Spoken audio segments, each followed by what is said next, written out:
Es un gran privilegio de nuevo volver a conversar sobre los temas bíblicos que nos interpelan y nos ayudan a encontrarnos cara a cara con el Señor.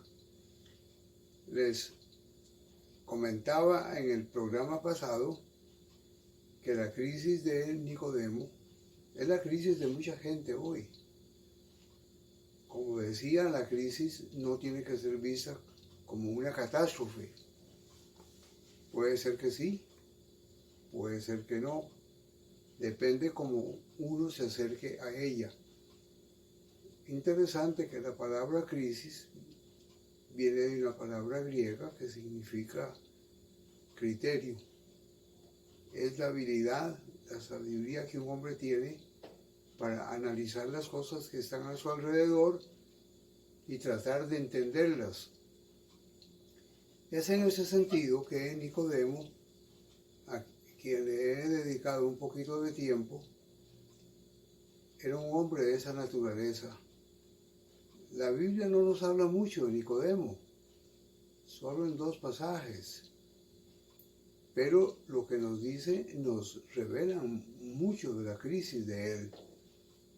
Por ejemplo, ¿cómo se introduce a Nicodemo en el Evangelio de Juan? Porque solamente en el Evangelio de Juan se menciona a Nicodemo en relación con Jesús. Pero es que Nicodemo no era cualquier persona, era un rabino, era un hombre bien educado, bien formado, miembro del Sanedrín. Pero el pasaje nos revela varias cosas. Primero, que Nicodemo había observado a Jesús, había seguido muy de cerca su trayectoria y había llegado a algunas conclusiones, posiblemente por todo el trasfondo que él tenía de la ley, del Antiguo Testamento. Jesús lo capturó y no se quedó ahí, sino que fue y lo buscó una noche. ¿Por qué de noche? No sabemos. Se han hecho muchas conjeturas, pero cuando la Biblia calla sobre alguna cosa, nuestro silencio debe ser de oro, para no entorpecer los relatos bíblicos, añadiendo la imaginería, que es muy propia del ser humano. Por ejemplo, ¿qué cautivó a Nicodemo? Realmente, según el Evangelio, el pueblo judío en aquel momento vivía en una época de sequía. Y por eso es que vale tanto su acercamiento al Señor y las palabras de Jesús para él. Vean que de lleno le dice, lo introduce al mundo del Espíritu Santo. El que no nace de agua y del Espíritu no puede ver el reino de Dios. Esa doble repetición con 2 palabras era parte del estilo literario judío, que lo que no decía con una sola palabra lo aclaraba con otras. Por ejemplo, agua era un tema que los judíos manejaban muy bien.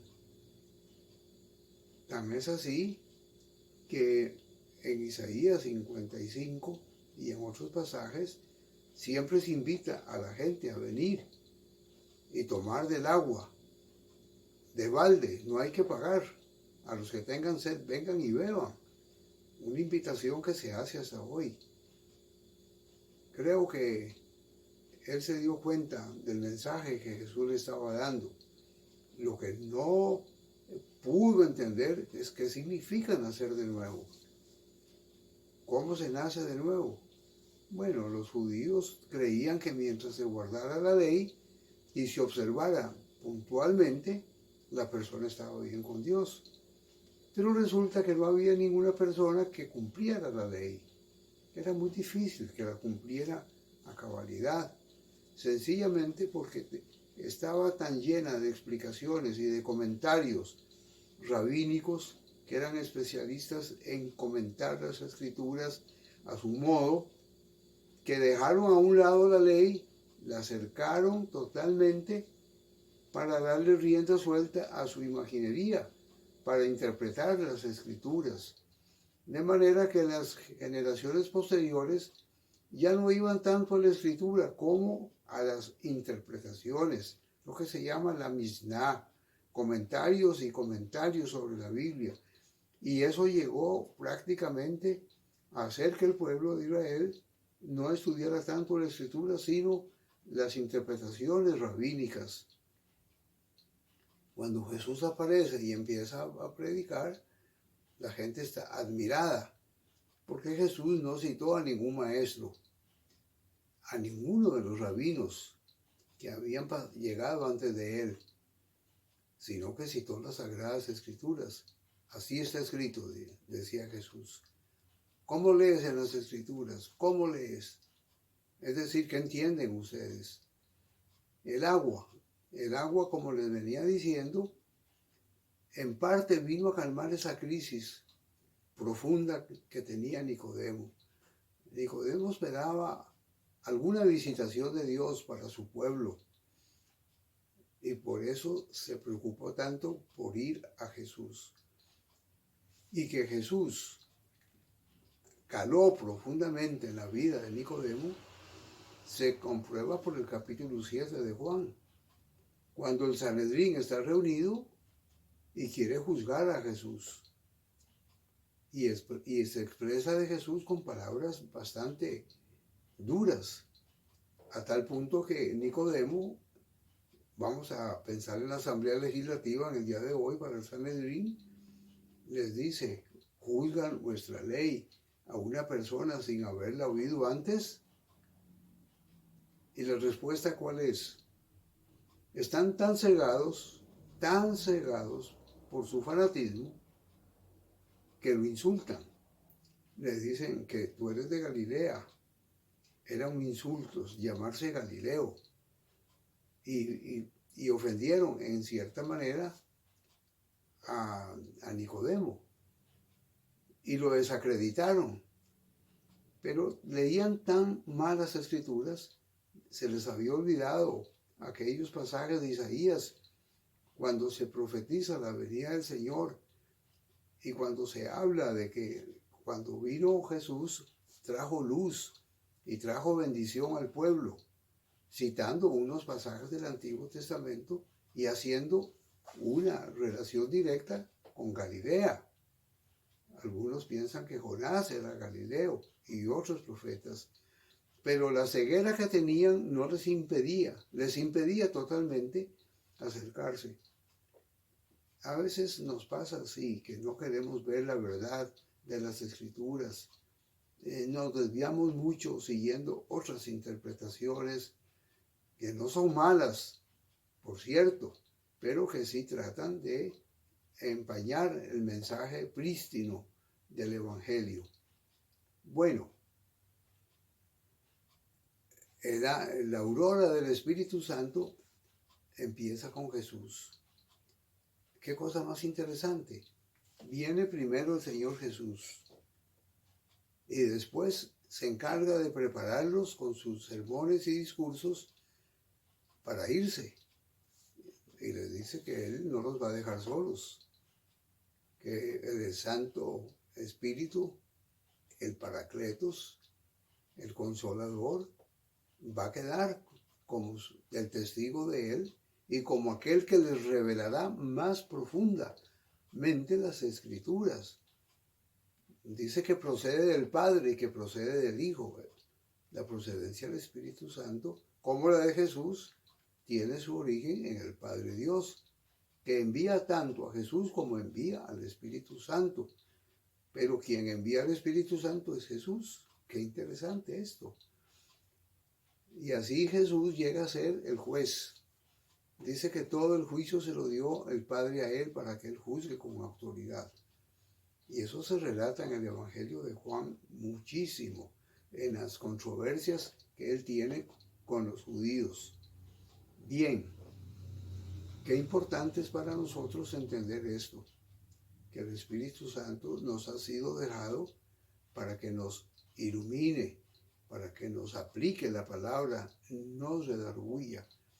Y las crisis que vienen a nuestras vidas empiezan a despejarse cuando el Espíritu Santo descorre el velo que no podemos ver. A veces vemos la letra y no vemos todo lo que hay más allá.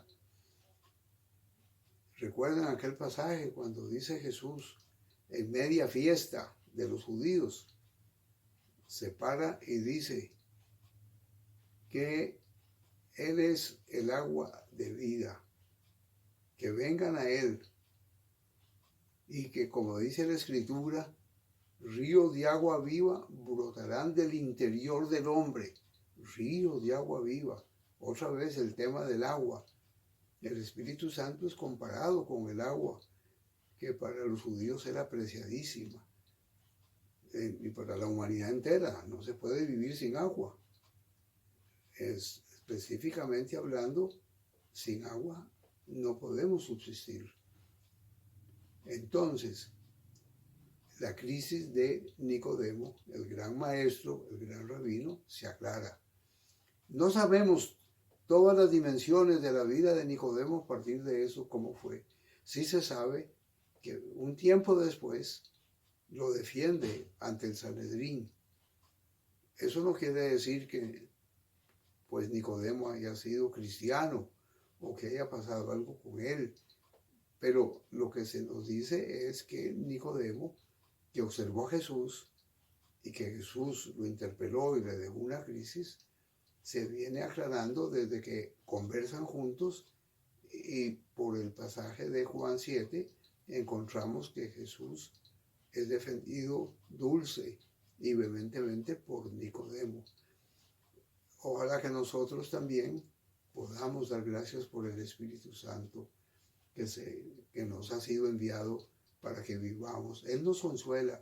En esta época de crisis que estamos viviendo aquí en nuestro país y en el mundo entero, el pueblo cristiano es llamado por el Espíritu a recordar que nos acercamos, que estamos en el proceso de la parucía, que el Señor viene y que la escatología que empieza con Dios desde el Antiguo Testamento ha sido como un río manso que nos está conduciendo al gran océano. Ese gran océano es Cristo Jesús, que nos ofrece su vida bajo la figura del agua. Esa escatología no es un cuento, no es un invento. Está desde Génesis 3 y sigue todavía. Y cuando aparece Jesús, empieza a adquirir una dimensión mucho más clara. Ha empezado una nueva era, un nuevo siglo, bajo la luz, bajo la aurora, el amanecer del Espíritu Santo que ilumina la mente del ser humano y le ayuda a entender la palabra. Nosotros sí nos preocupamos por la crisis del coronavirus, pero francamente ahí no está el fin de nuestra vida. Eso no nos puede limitar, porque nos espera un tiempo hermoso y bonito, fruto de lo que Jesús hizo por nosotros en la cruz. Él viene por su pueblo. Y no necesitamos de estas señales. La señal más grande para nosotros, el evento portentoso, maravilloso, es que Cristo murió y resucitó. Como el próximo domingo, si Dios lo permite, es cuando nos celebramos la Cena del Señor. No podemos hacerlo sencillamente porque tenemos que obedecer al gobierno y cuidar nuestras vidas. Pero háganlo en su casa, usted como jefe de familia. Y si algún hermano vive cerca, reúnase con él. Partan el pan, tengan el jugo de uvas, invítenlo y den gracias a Dios por lo que simboliza la Cena del Señor, la muerte y resurrección de Cristo, nuestro Señor. Ahí descansa toda nuestra fe. Y eso es lo que celebramos en la Cena del Señor. Lo hacemos en memoria de Él. Y recordamos que Él se entregó por nosotros en la cruz. Y para no dejarnos huérfanos, resucita. Y esa esperanza es la que ha alimentado a la iglesia por 2000 años. Y la sigue alimentando. Hay un grupo precioso de cristianos que llamamos el remanente, es decir, un pueblo que no depende de ninguna organización, ni de ninguna estructura eclesiástica, sino de la dirección santa del Espíritu Santo que lo ayuda y lo bendice y nos hace disfrutar la comunión los unos con los otros. Qué falta que nos hace vernos, ¿verdad que sí? Bueno, pronto pasará toda esa situación y vamos a estar de nuevo juntos, alabando al Señor, cantando a su gloria y a su dignidad y celebrando la comunión. Como dice 1 Juan 1:7, si andamos en luz como Dios está en luz, comunión tenemos entre nosotros. Y la muerte de Cristo en la cruz nos limpia. Es el sacrificio perfecto por nuestros pecados. Gracias por ese pueblo precioso, el remanente. ¿Es parte usted de ese pueblo que ama y espera al Señor de todo corazón? Yo creo que sí. Hermanos, les saludo con cariño.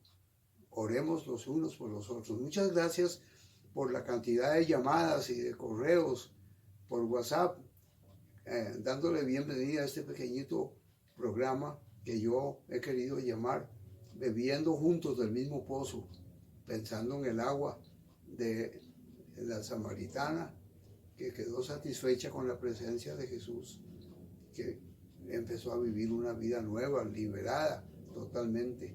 Así nosotros vamos a tomar el agua del mismo pozo. El que cree en mí, dice la Escritura, ríos de agua viva brotarán de su interior. Y esto dijo del Espíritu Santo que habrían de recibir aquellos que creyeran en Él. Al creer en Jesucristo, el Espíritu nos sella, nos aparta y nos confirma como pueblo suyo.